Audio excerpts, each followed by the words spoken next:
Hello students, today we will be dealing with the members of iso family, and the very first member with which we are going to deal today is isotope. Isotopes are defined basically as those atoms of one element which have same atomic number that can be represented by the symbol Z, but the different value of mass number that can be represented by the symbol capital A. So if some atoms which relate from one element have the same atomic number but the different mass number, then these atoms are termed as the members of iso family, and these members or these atoms are termed as isotopes. Such as if I take the example of very common isotope of chlorine, then the chlorine is found in two isotopic forms, and these two isotopic forms have the same atomic number. The atomic number is 17, but these two isotopes had the different mass number, that is 35 for one and 37 for second one. Since these two atoms have the same atomic number but the different mass number, so here these two can be taken as the example of isotopes of chlorine. If I count the total number of electrons, protons and neutrons for these isotopes, so since the atomic number for these two is 17, so the number of protons for these two are 17. For a neutral atom, the number of electrons and protons are equal, so here the number of electrons are again 17. Now if I count the number of neutrons for these two, so for the first one the number of neutrons are mass number minus atomic number, that is 35 minus 17, and the value is 18 for the first isotope, while for the second isotope the value is 37 minus 17 and the number of neutrons are 20. Since from the value we can get that these two isotopes have the same number of protons and electrons but the different number of neutrons they contain. So the another definition for the isotopes can be given as those atoms which contain same number of protons and electrons, but if they contain different number of neutrons, then these atoms are defined as isotopes. So that is the another definition for isotope. Now based on this definition we can explain the properties of isotopes. Since isotopes contain same number of protons, and this number of proton decide the position of these atoms in the periodic table.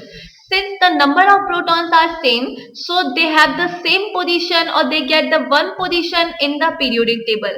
And this is the reason why we are using the isotope term here, because this isotope term is basically derived from Greek language. In Greek language, this word has the meaning at the same place. And since isotopes have the same position in the periodic table, so on the basis of their Greek word, the isotope term is used for these kinds of atoms. Now, if I talk about the properties of these atoms, so since these atoms have the same number of protons and electrons, and the chemical properties they depends on the number of electrons, then due to the same number of electrons, these isotopes have same chemical properties. If I talk about the physical properties of these atoms, so physical properties basically depends on the mass number of atoms, and since these atoms have different mass number, or different number of neutrons, then due to the different number of neutrons or different mass number, these atoms show different physical properties. So that is about the chemical properties and physical properties of isotopes. Now we will be dealing with some another examples of these isotopes. Such as if I talk about the isotopes of hydrogen, then hydrogen exists in three isotopic forms. The formula of these isotopic forms are H11. The another isotope is symbolized as H12, and the third isotope is symbolized as H13. The first isotope, which is resembled as H11, is also commonly known as protium, while the second isotope is known as deuterium, and the third isotope of hydrogen having the formula H13 is commonly known as tritium. Same as if I talk about the isotopes of carbon, then carbon also exists in three isotopic forms. The isotopic forms are C612, that is very common form of carbon. The another isotope of carbon is C613. The last isotope of carbon is C614. Out of these three, the C614 is quite unstable and it go for spontaneous decay due to the property which is known as radioactivity.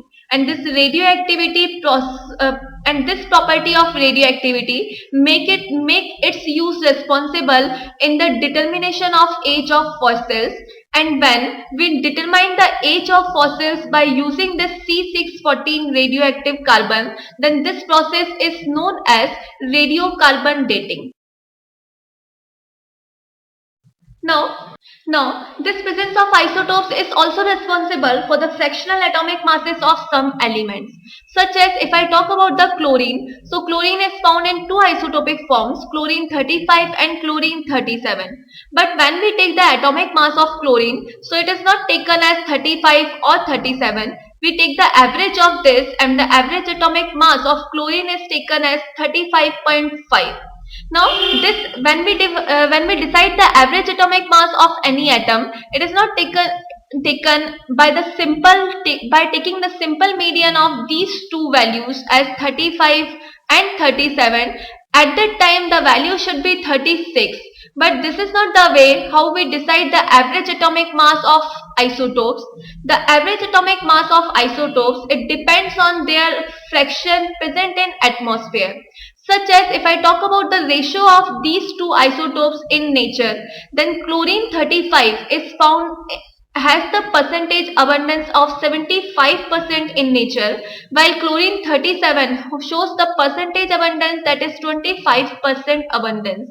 And now, if I am to decide the average atomic mass for these isotopes, then the average atomic mass is calculated by the formula m1 x1 divided by 100 plus m2 x2 100 plus m3 x3 divided by 100 and so on. Here m1, m2, m3 and so on, these goes to indicate the atomic masses of isotopes. While x1, x2 or x3 in the above formula, these indicates the percentage abundance of these isotopes in nature. So that is how we can calculate the atomic mass of any isotopes.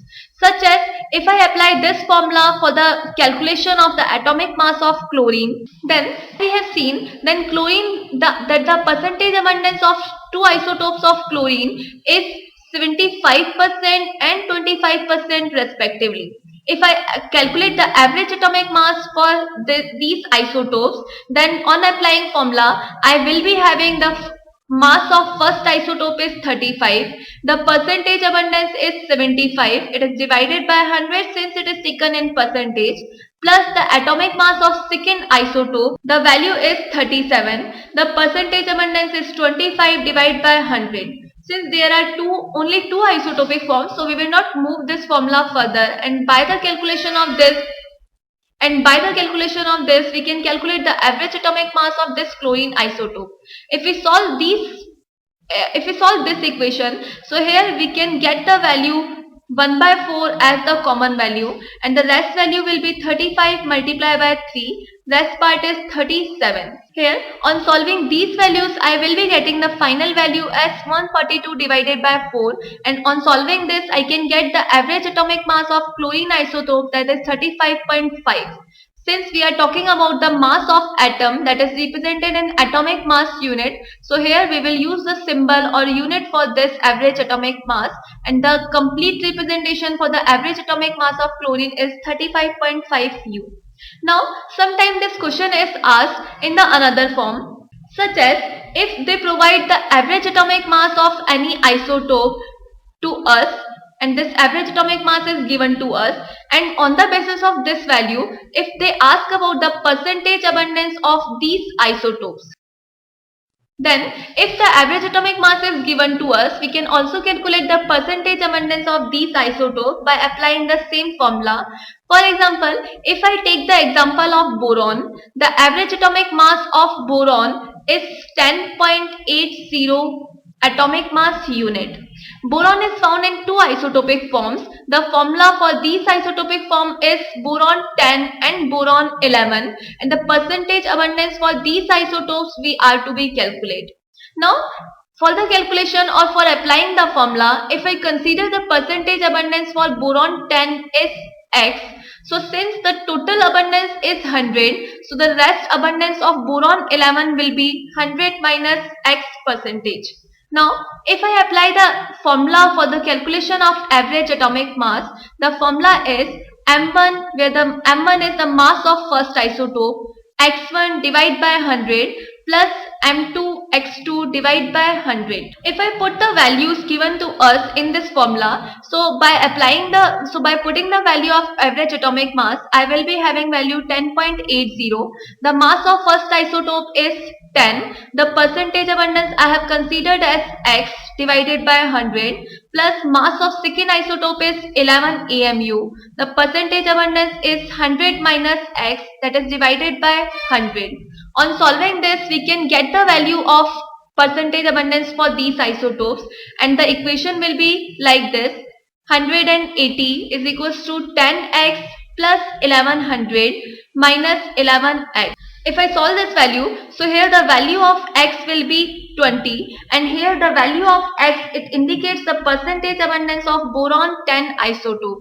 If I am to represent this in the form of percentage, so the percentage abundance is 20%, while if I talk about the percentage abundance of the rest one, that is boron 11, then its percentage abundance will be 100 minus x, and the percentage abundance will be 80%. So that is how we can calculate the percentage abundance of any isotope.